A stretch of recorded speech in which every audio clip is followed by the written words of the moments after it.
参见殿下，郡主。莫言大哥，对不起。哎，珍珠，珍珠，嫂嫂，珍珠，你到底在干什么？你别告诉我你故意支开若儿，就是为了与他在这里私会。贤弟，我。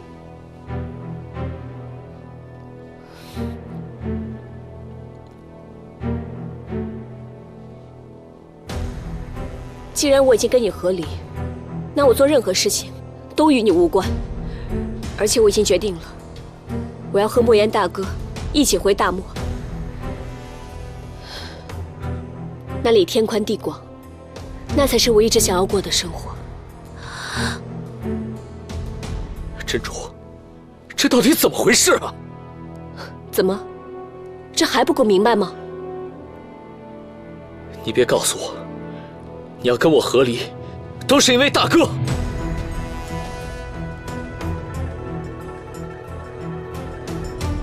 沈珍珠，你当本王是傻子吗？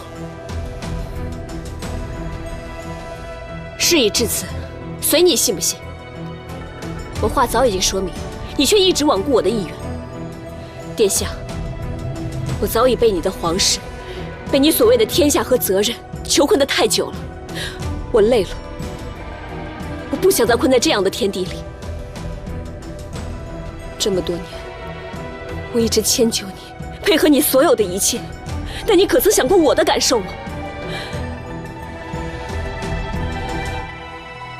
你口口声声地说爱我，其实你不过是想在这份爱里找到一份安宁罢了。但我却为此牺牲了我的安宁。既然今日全都挑破了。 殿下，请你放手。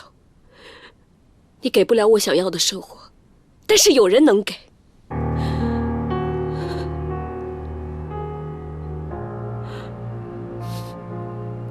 请你放我走吧，莫言大哥，带我走。大哥，我不信。你现在就把事实如实的告诉我，否则今日谁也别想走出这个院门。 贤弟，珍珠若想离开，你为何不从自己身上找找原因？大哥，我一直视你为知己好友，你却跟我说这样的话，想要带走本王的人，必须要给本王一个交代。贤弟错了，珍珠不是谁的人，也不是谁的附庸。 他有权决定自己的去留。我错了，你私闯王府，还要带走珍珠，却处处说本王错了。好，今日本王就错到底了，今日谁都别想走。殿下，皇兄，贤弟，冷静，冷静，少废话，拔出你的剑。 今日我们必须正大光明的斗一场。放心，我不会伤他。无需相让。拔剑！今日你若输在我的剑下，带走珍珠之事，从此不要再提了。贤弟，为兄无意与贤弟相争，况且今日无论胜败如何，都左右不了珍珠的决定。 皇兄，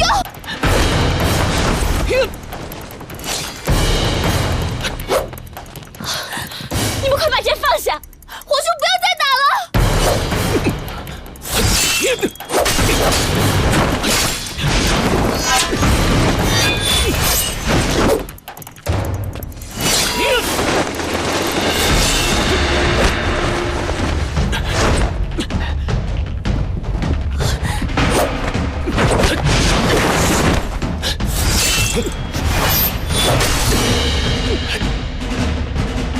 皇兄，你冷静一点，他可是回纥的可汗呢。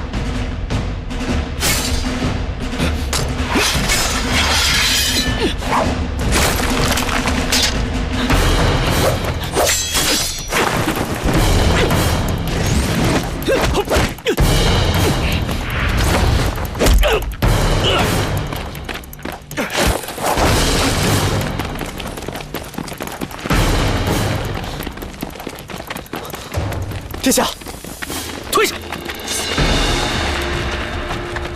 殿下，滚！是。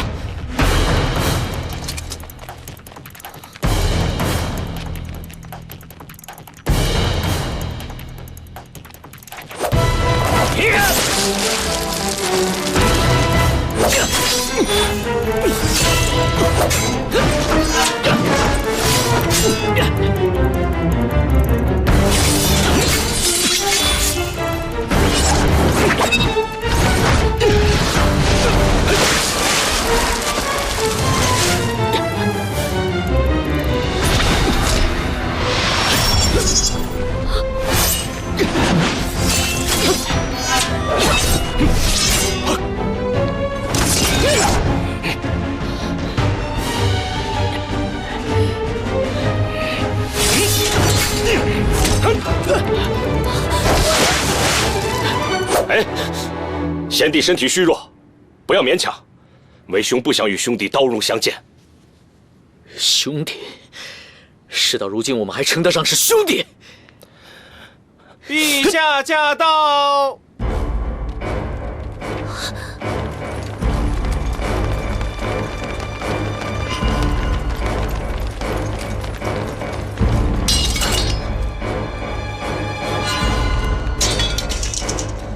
儿臣参见父皇。幕后，你们是在干什么？啊？你们这是在干什么？回父皇，儿臣只不过跟格勒可汗比试武艺。比武？你们这比武的阵势还真大。看看这满院带兵器的侍卫。回父皇母后，严大人和这些侍卫只是来助兴的。哦，本宫倒是忘了，珍珠啊，这是你的内宅。哎，奇怪了，可汗一个外人，怎么会到珍珠你的内宅来？不会是珍珠在夜里跟可汗私会，被处儿撞见了？难怪你们两个要比武。皇后，你什么意思？陛下，我早就听说，在洛阳行宫的时候，楚王妃就在内宅与可汗私会。这半夜三更的，孤男寡女，可汗还给楚王妃放烟花呢。这种流言早就传得满天飞了。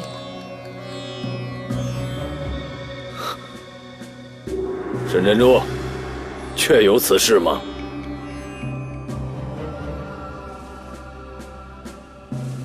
回话。也许可汗是一片好心，今天又来给珍珠送烟花，也未可知。沈珍珠啊，沈珍珠，我待你不薄吧？朕是对你寄予厚望的。可是而今你却做了有辱皇家尊严的事情，你让我们李氏家族颜面往哪儿放？司通是什么罪，你应该清楚。来人，在。先把他押起来。父皇且慢，珍珠她并自知死罪。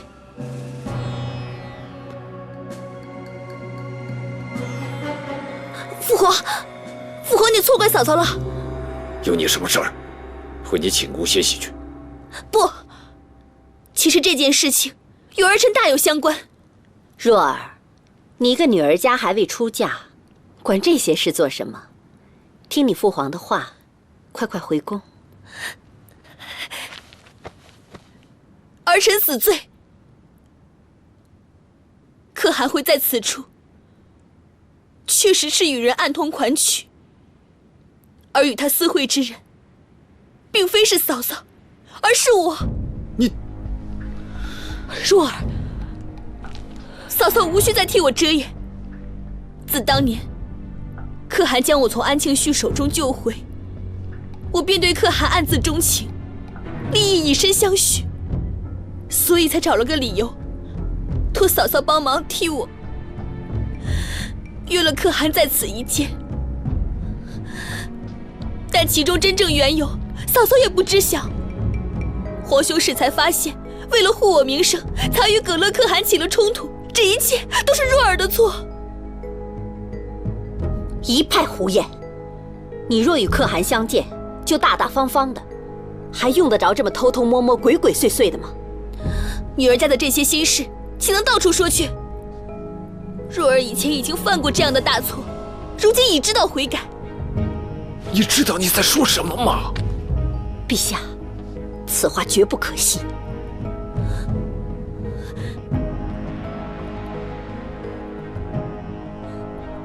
可汗，我都已经承认了，你也无需再遮掩了。你快跟父皇解释清楚吧。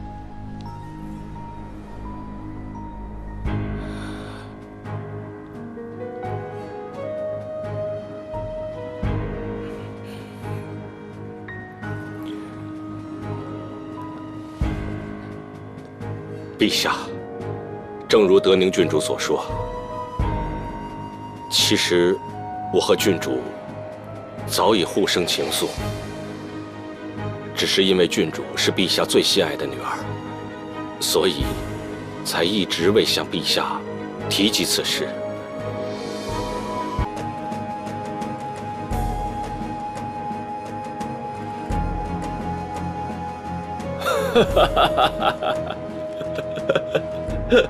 真的没有想到啊！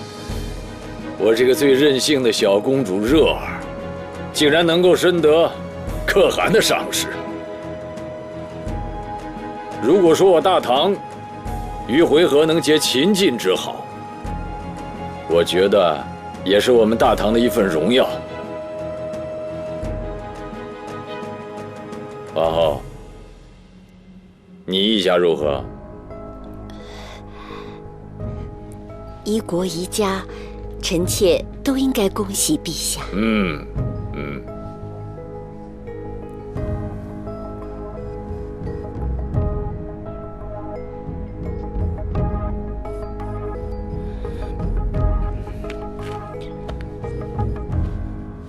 陛下，莫言绰请求迎娶德宁郡主为我回纥可贺敦，望陛下恩准。好，好事啊！赐婚，你旨：德宁郡主封为宁国公主，赐嫁回纥可汗，婚配。愿大唐和回纥世代邦交，百姓安宁永乐。谢父皇隆恩。谢陛下。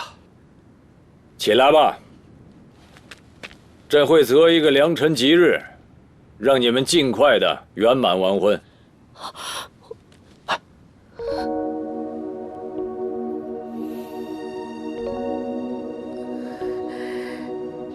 嫂嫂之前问我与可汗之事，我还不承认。听嫂嫂说，如果撒谎，就要远嫁异乡。看来真是不能轻易下许诺。不过今日远嫁回纥，是若儿心甘情愿的。若儿，嫂嫂无需再多说什么。好了，皇后，回宫吧。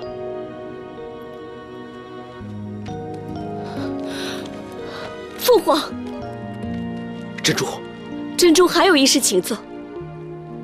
还有何事？儿妾沈珍珠才德不淑，楚王王妃之位当之有愧，所以恳请和楚王殿下和离。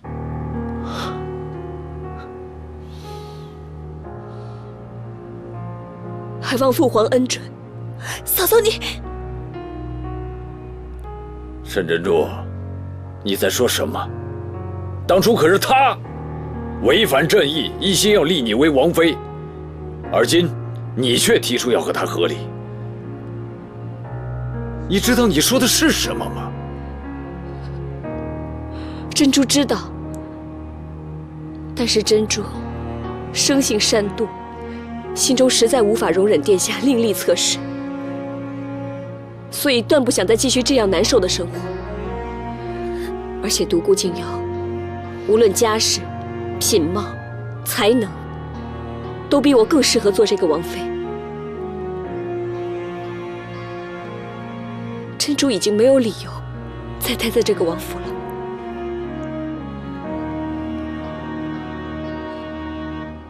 只愿与楚王殿下缘断今生，勿复相见。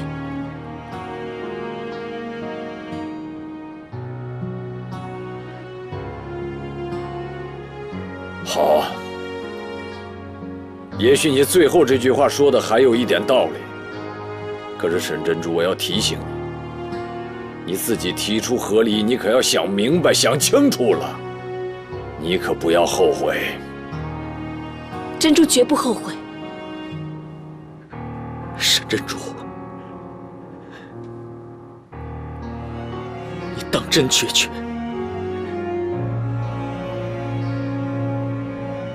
要与本王恩断情绝？你当初说的那些诺言，难道就是随口说说吗？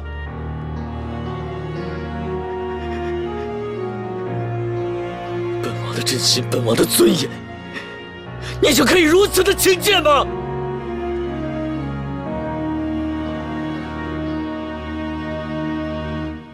也罢，和离之事，朕准了。沈珍珠，自行写下和离书，离开王府。从今往后，你与我大唐皇室再无瓜葛。你终于遂了愿，可以离开本王。可本王要你记住，今日不是你要与本王和离，是本王要休了你。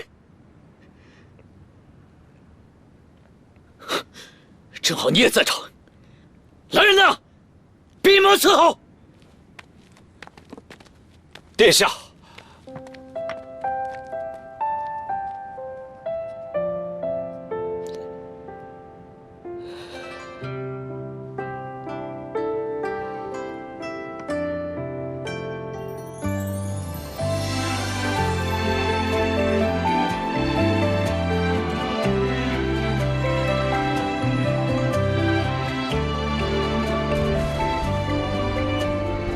那个女孩曾经许下诺言，除非遇到太湖救她的恩人，否则此生不嫁。但是东郎对我的好，珍珠并非不知道。我亦因东郎而动摇，又恨自己守不住初心。可是直到那天，在温泉我才发现，原来天涯海角要找的恩人，此刻就在眼前。你一直念念不忘，此生非他不嫁的男人，就是本王。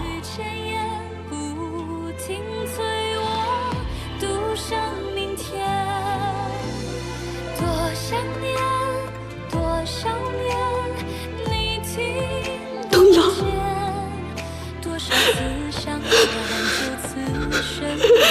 东郎，你再也不要离开我了，好吗？我不会再离开你，我们永远都不要再分开。遇见你一刻才知初心不变。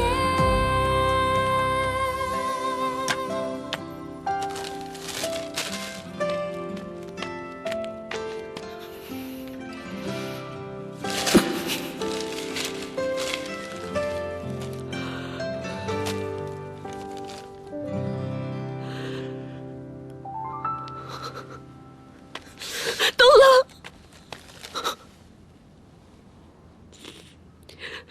还有最后一件事，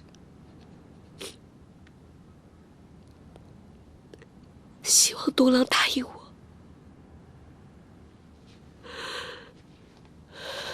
请你一定要救出义儿。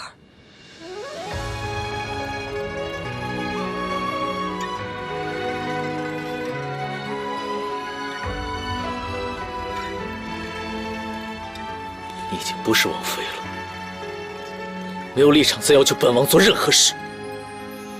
山一程，水一程，锦绣玲珑。梦一生，我不是以王妃的立场，而是以一个母亲的立场。东冷，东冷，住口！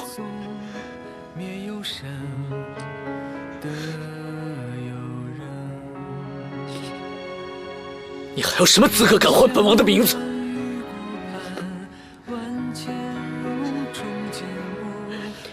严明，属下在。马上把沈珍珠带出府去。殿下，怎么，你想抗命不成？是。王妃，请吧。她已经不是王妃了，你乱叫什么？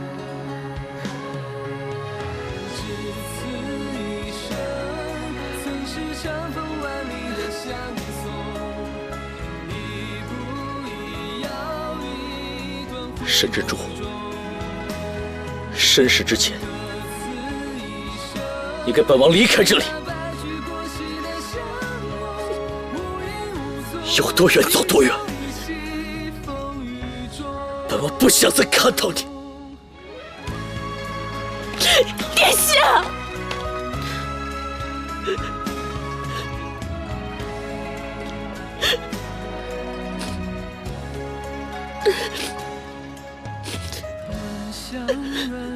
请让我最后一次再叫你一声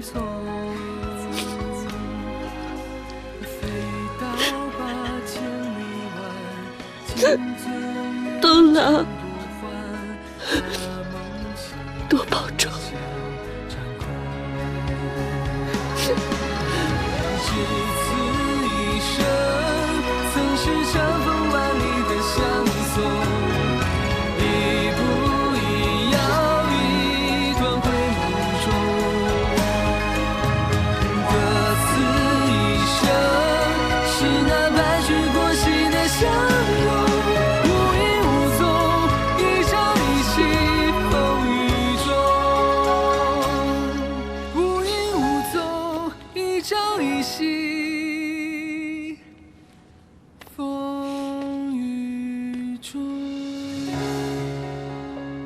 珍珠啊，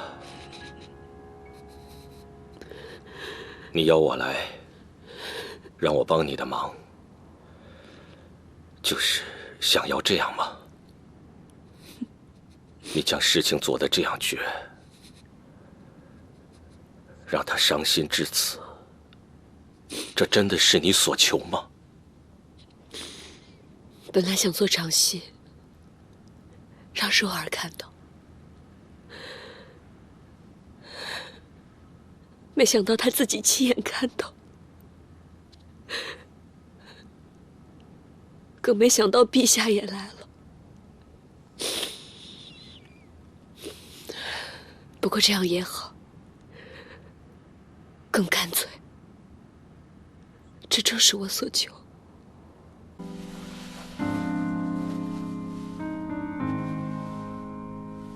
果儿。娘以后不能在你身边照顾你了，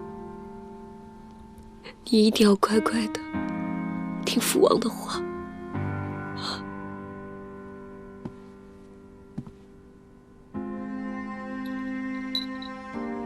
这是娘亲手绣的，娘还没来得及给你做更多的东西，希望你不要怨娘。以后替娘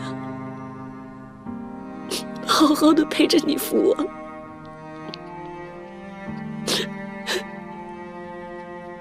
希望你能健康快乐的长大。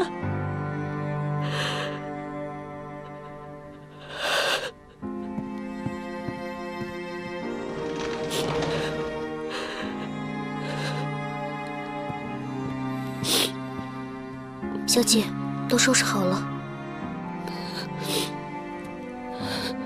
素子，你这是做什么？素慈是小姐的丫鬟，无论如何都要和小姐在一起。叶儿还没有消息，你不管她了吗？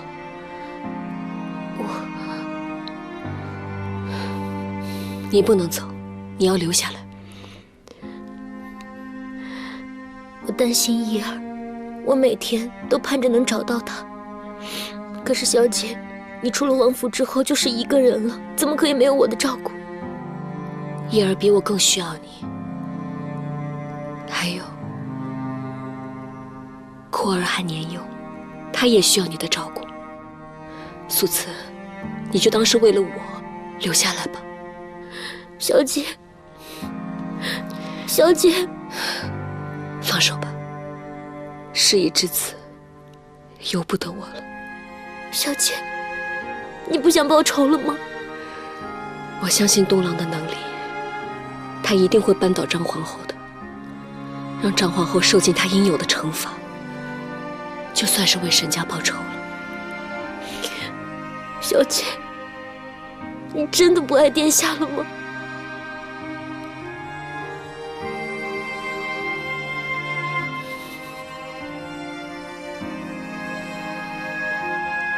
素子，我把库儿托付给你了。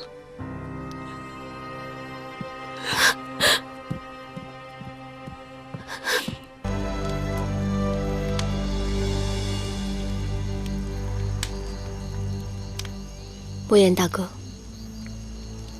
多谢送我到此。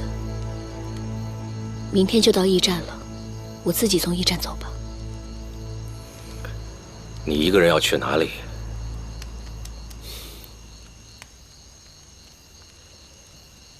天大地大，只要离开这个地方，能平平静静地度过余生就好。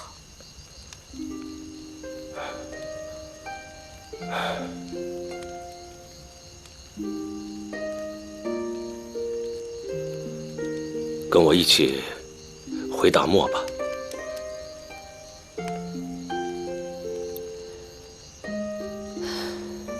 大漠也有太多过往的回忆，我想忘记那一切，重新生活。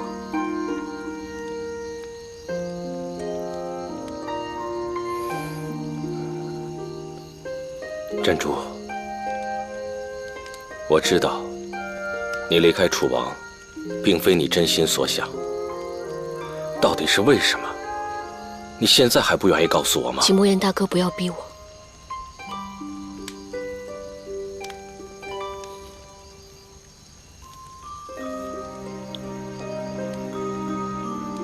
好，既然你不愿意说，那我就不多问了。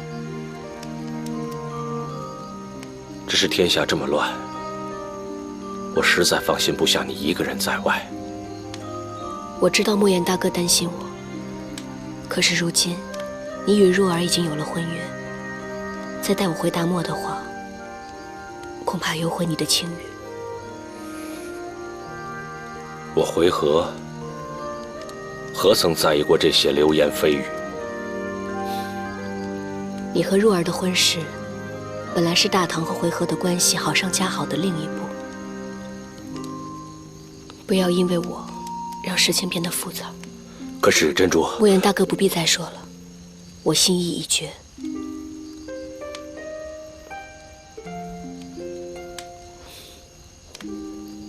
珍珠打算回吴姓，守着爹娘的坟冢，也算是尽一片孝心。等平安到了，我会给莫言大哥去信报平安的。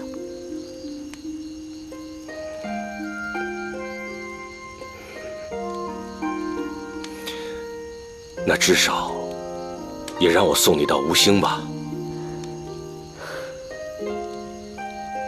若儿还等着你呢，一来一回的，时间太长了。莫言大哥，希望你以后能够好好的照顾若儿。你放心，只要在我回纥，我绝对不会让任何一个人受委屈。那珍珠多谢莫言大哥了。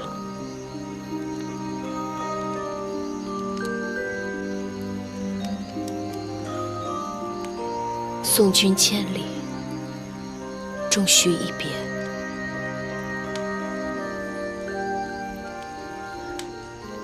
珍珠不会忘记莫言大哥的恩情的。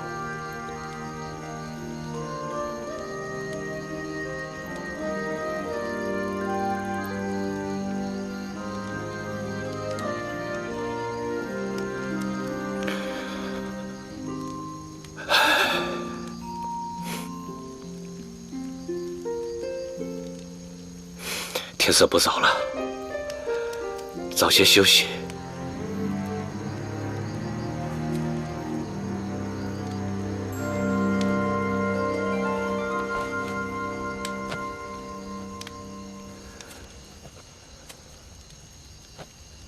夜晚冷，留着御寒。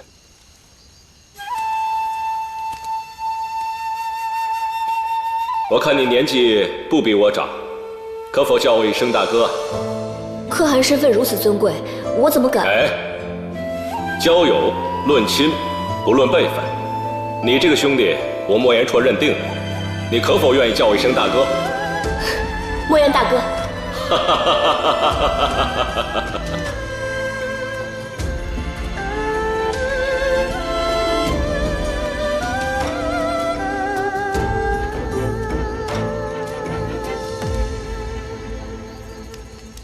漫长等待牵挂的容颜，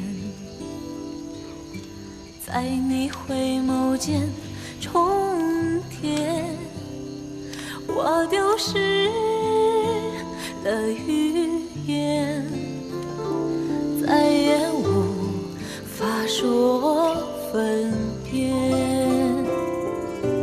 不想错过你所有时间，却总有遗憾沉淀。一生恋，苦与甜，为你成全了世界。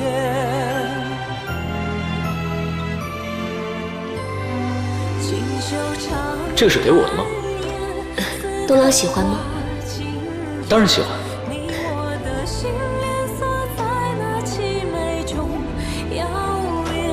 半成烟，半成雪，半成痴的依恋。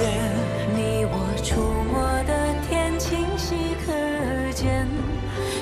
我早已被你的皇室，被你所谓的天下和责任囚困得太久，我累了。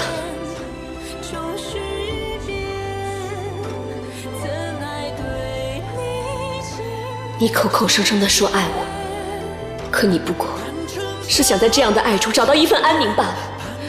但我却为此牺牲了我的安宁。愿为你去成全所有的岁月，为你成全。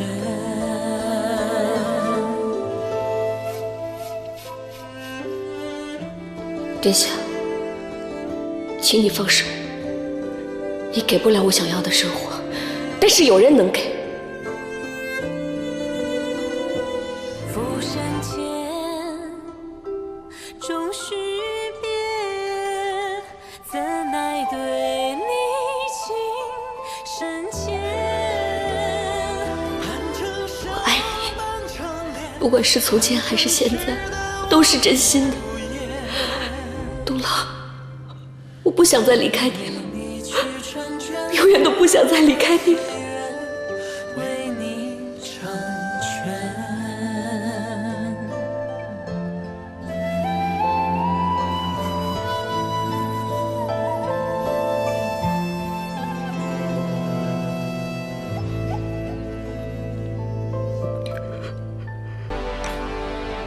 大唐皇帝令，为乾元元年岁巳一卯，4月庚寅，禹锡皇长子李处，为宗室首嗣，天意所属，自客尊出诏，载祭典礼，抚顺舆情，警告天地宗庙社稷，授以册宝，立为皇太子。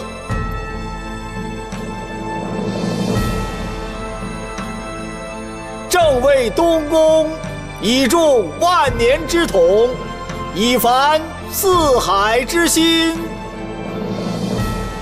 谢陛下恩典。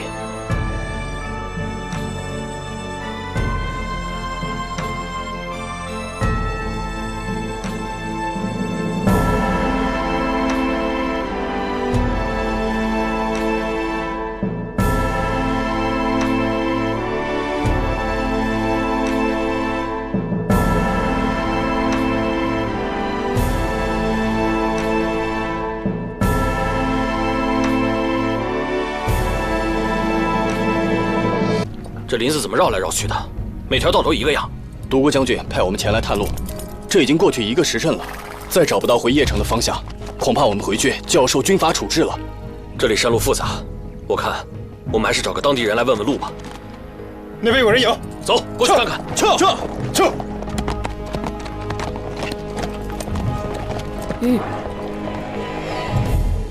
什么人？神神秘秘的。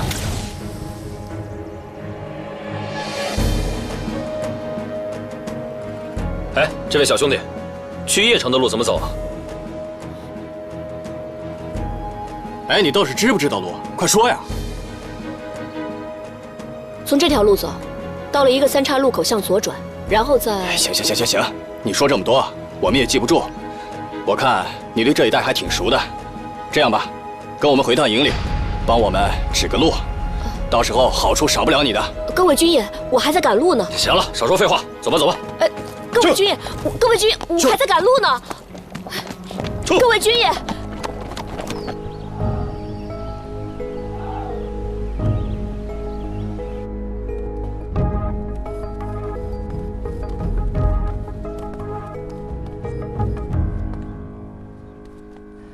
劳烦小兄弟在此稍等。敢问军爷，这是谁的军队啊？这可是当今太子和梁帝独孤将军亲自率领的军队，你帮我们带路，好处少不了你的。不行，我不能留在这儿。军爷，我还有急事，恐怕帮不了这个忙了。哎，独孤将军到。参见独孤将军。听说找到领路的人了。这个小兄弟对仇思刚很熟悉。行了，先下去吧。是。小兄弟，你叫什么名字？小人叫高月明。为何不转过身来说话？小人粗鄙，一生没有见过大世面，不敢瞻仰将军的容貌，还请将军恕罪。你别害怕，我们是奉旨征讨安氏逆贼的官兵。你认得路？可知道怎么从仇思刚绕路到邺城？回将军的话，邺城乃是叛军盘踞之地，小人从不敢靠近，怕是帮不了这个忙了。你到底是什么人？鬼鬼祟祟绕进群中有何目的？沈珍珠，小人是高月明，沈珍珠是何人？小人完全不知。你当我瞎吗？恐怕是将军的朋友，跟小人有几分相似吧。将军认错了。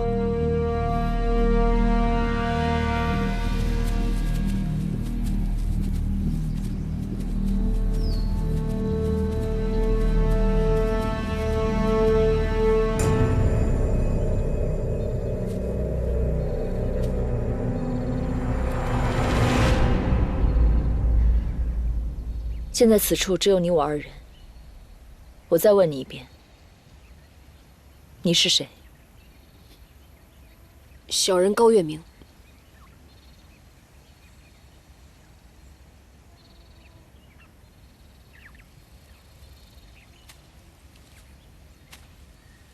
若是高月明，那自然最好了。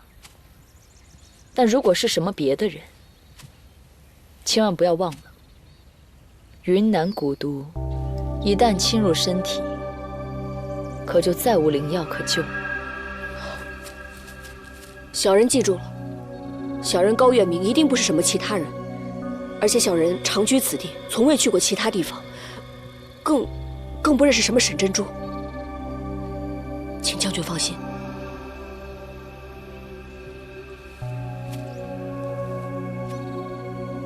太子殿下驾到。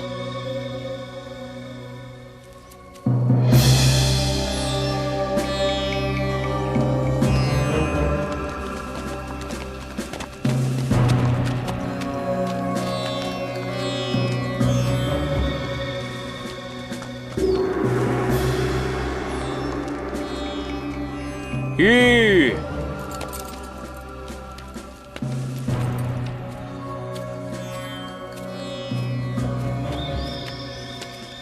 殿下，怎么也来到先锋营？孤身为主帅，宜当身先士卒。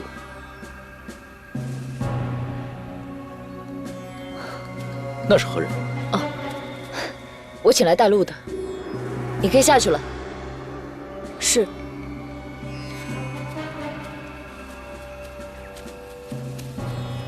殿下，不如进营帐休息吧。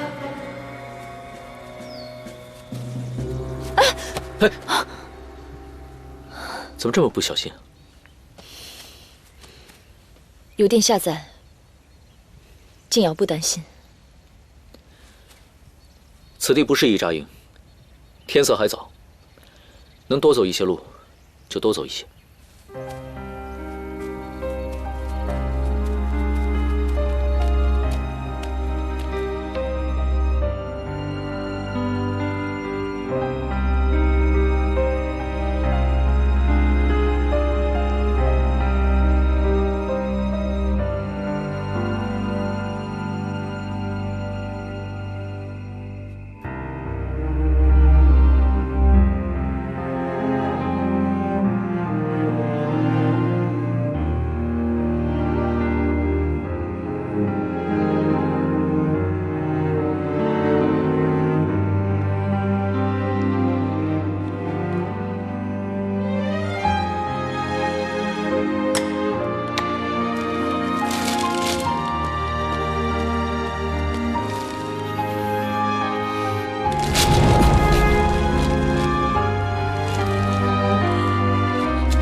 住口！你还有什么资格敢唤本王的名字？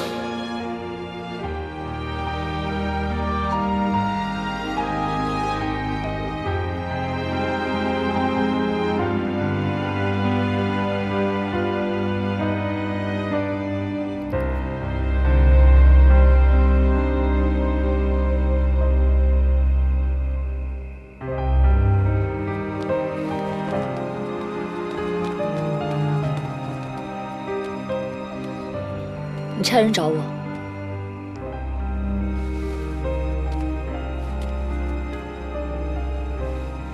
将军。门口的军爷要我不要随处走动，所以只好让将军移驾前来。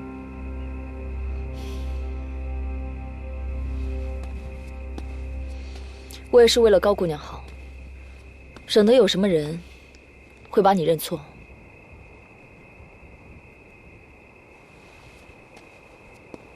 说吧，有什么事？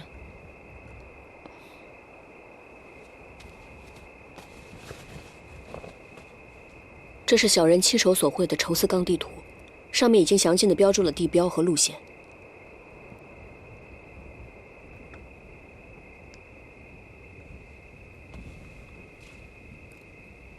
小人还有急事，恐怕不能再为各位带路了。大军根据此图行进，应该不会再有问题。所以还请将军放小人离去，小人感激不尽。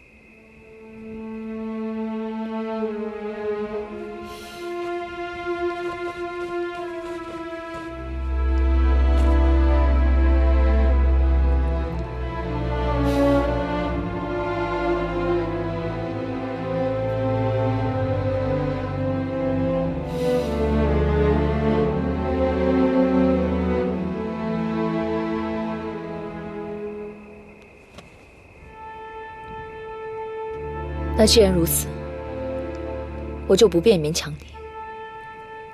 你走吧。多谢将军恩典。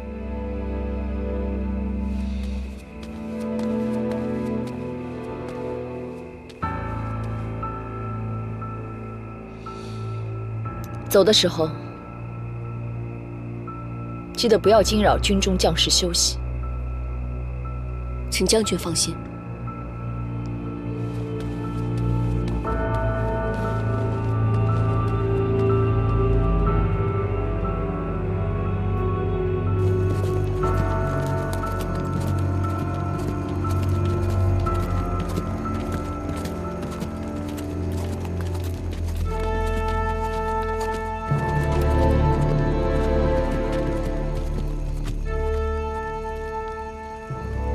娘娘，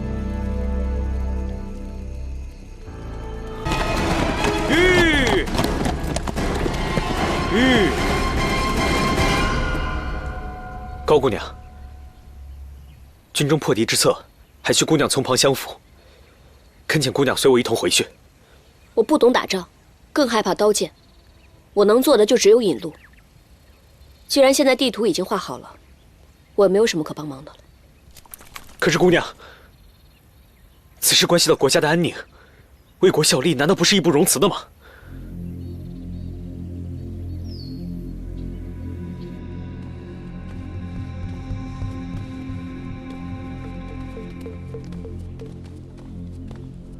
独孤将军，人已带到，属下去向殿下复命。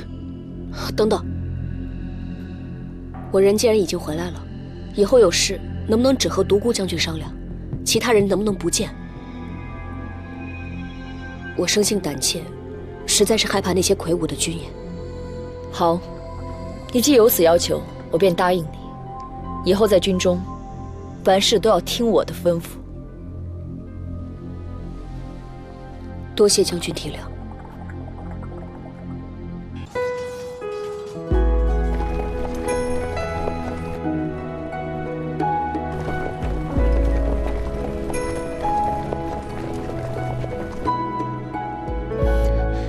殿下，众将士已经蓄满斗志，一鼓作气，你还在？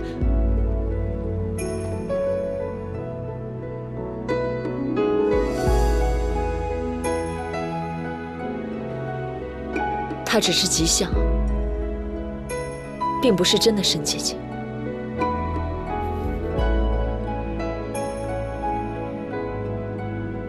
是又如何？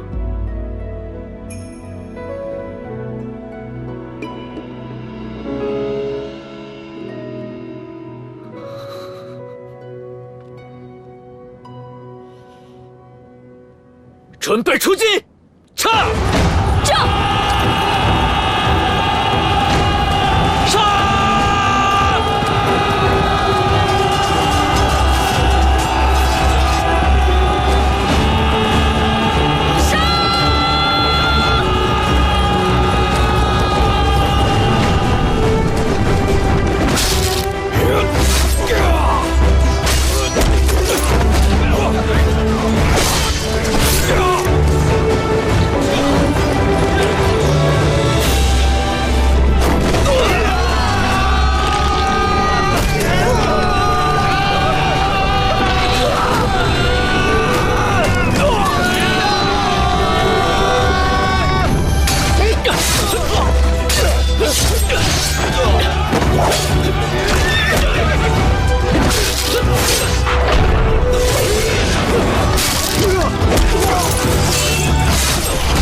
思刚保不住了，我们还撤吧。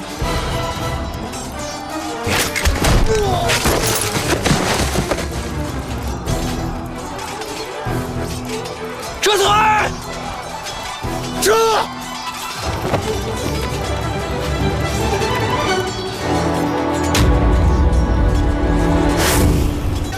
站住！撤！撤！站住！撤！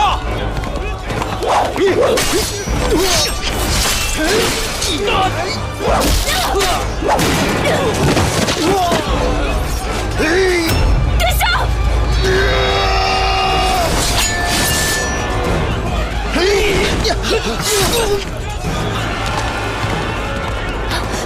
殿下，小心！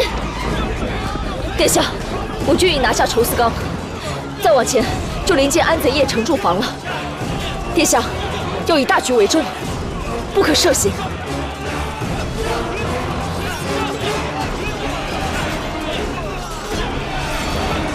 回营！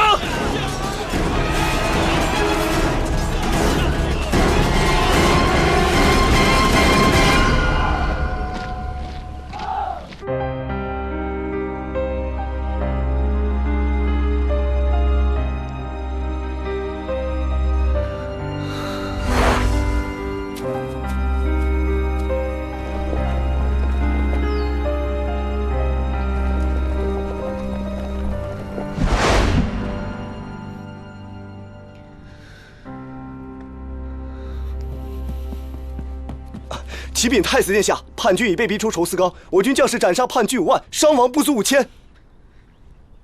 好，此战告捷，众将士都有功，传令下去，广布酒菜。今日，孤要与众将士同贺。是。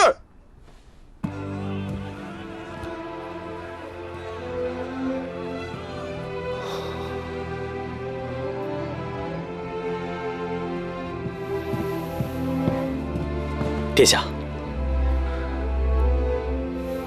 您要何事？属下已去查过高渊明此人，得知此人正是王妃。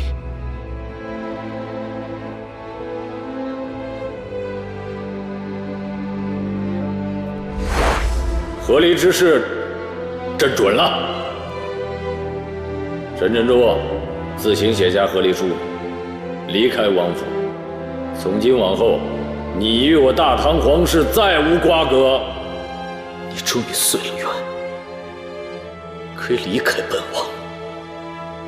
可本王要你记住，今日不是你要与本王和离，是本王要休了你。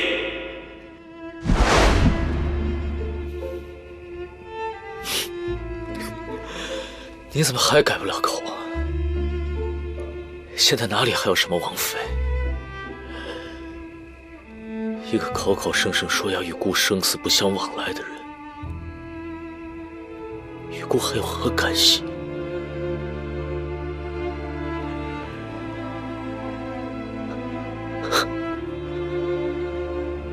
他在安清绪的身边，他能有什么危险？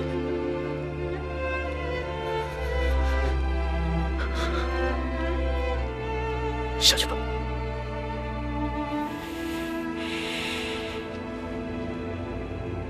是。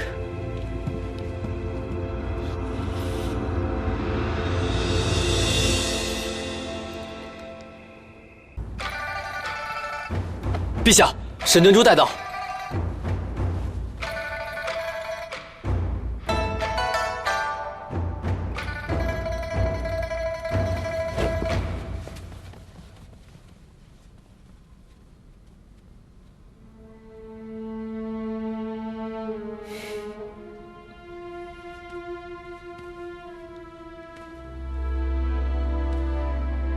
来人，赐酒。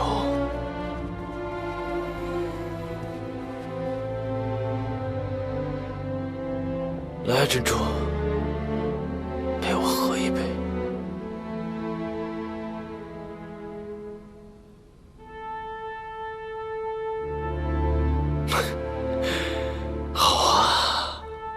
好，几年未见，还是一样的容貌，一样的脾气。好，不愧是朕的沈珍珠。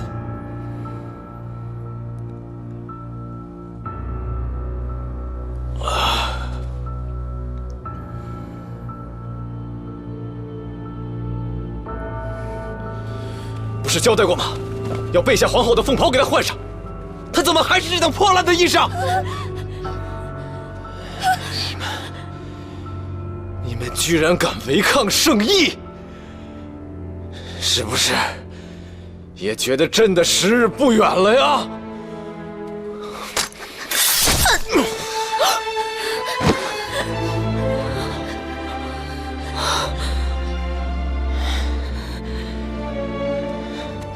朕告诉你们，只要朕一天还是你们的君主，就一天能杀了你们。去把皇后的凤袍给我拿过来。是。安清绪，你疯了吗？是，我疯了。朕不疯还能有什么用？如今，我已是强弩之末，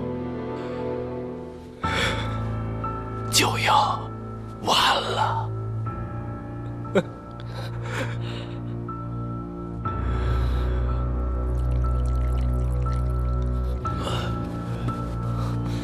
陛下，史思明派来的使节在外等候觐见。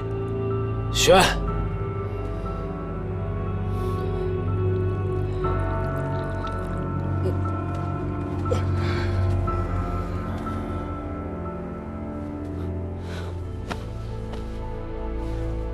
参见陛下。说。大圣燕王派我来报，大圣燕王已大破魏城，意欲率兵赶来邺城救驾。届时还请陛下打开城门，让我军进城。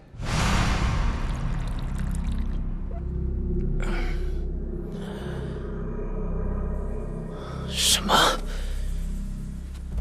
救驾？你说他要来救驾？是。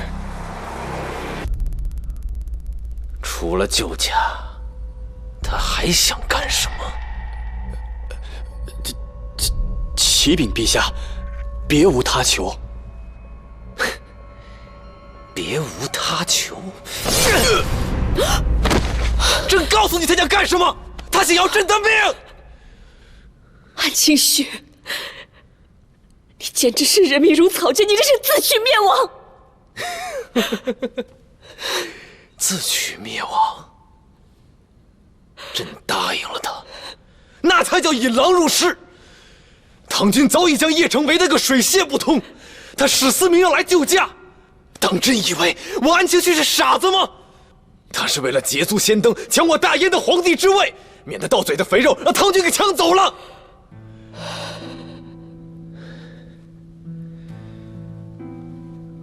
无论是败于唐军，还是史思明打败唐军，攻入邺城，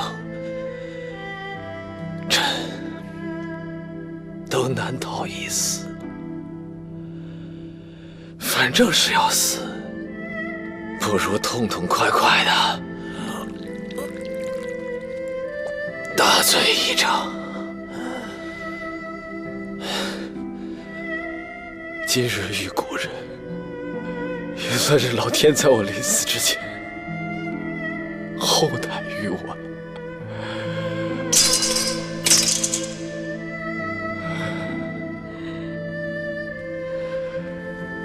来，陪我喝一杯。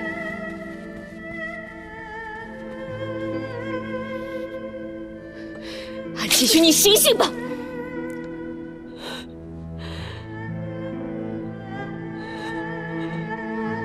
别用这种眼神看着我，我要你陪我喝酒。我刚才的话还没说完呢，就算你还是那个你，今日也不会有一个李处来救你。实话告诉你吧，我早就派人告诉他你在我手上，可他却视若无睹，他对你已经毫不在意。心伤心碎了吧？当日你为了他离我而去，我还以为你们至少能白头偕老给我看看，可谁知他竟然将你弃之如秋山。事情本该如此。他贵为大唐太子，我只是一介草民。我一人与江山社稷相比，算得了什么？再说我与李处早已和离，他又何必来关心我的生死？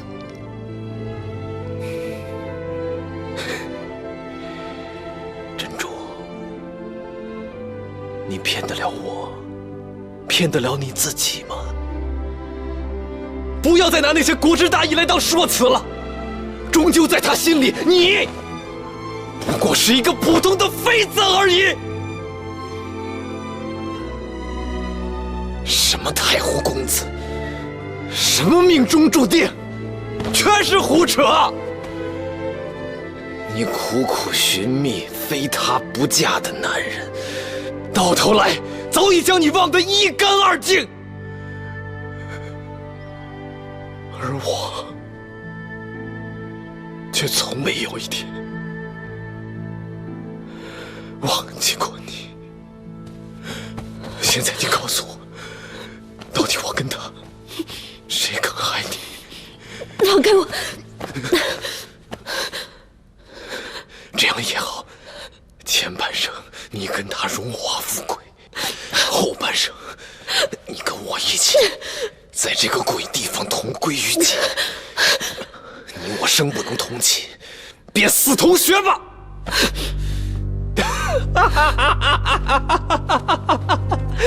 便死同穴。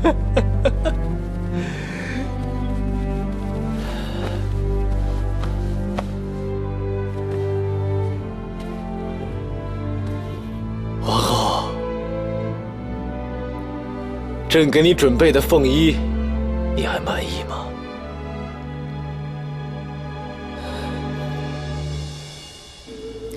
谁是你的皇后？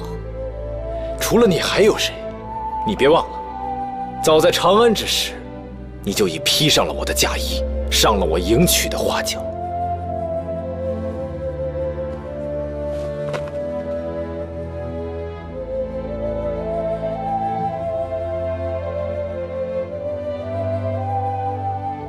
当日那是被你所迫，不能当真。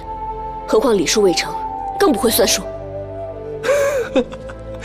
原来你还在意那套形式啊！这个好办，我安庆绪娶你为妻，自然会让你风风光光的。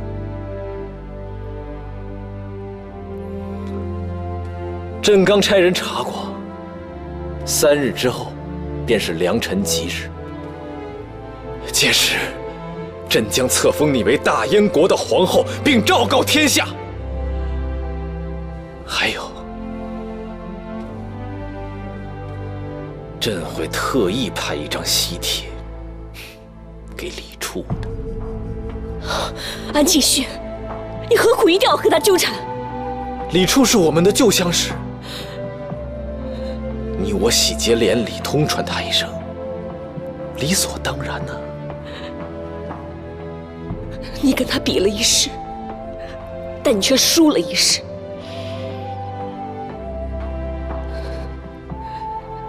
虽然我跟他早已和离，但是这一点我非常清楚。李处要是在国家危难之际，是绝对不会置百姓于不顾，而只想着儿女私情。我拿天下给你，而你只是他天下的一部分。到底我跟他谁更爱你？你心里还不清楚吗？为何你还要贬我来抬他？安庆绪，我是不会嫁给你的，你别做梦了。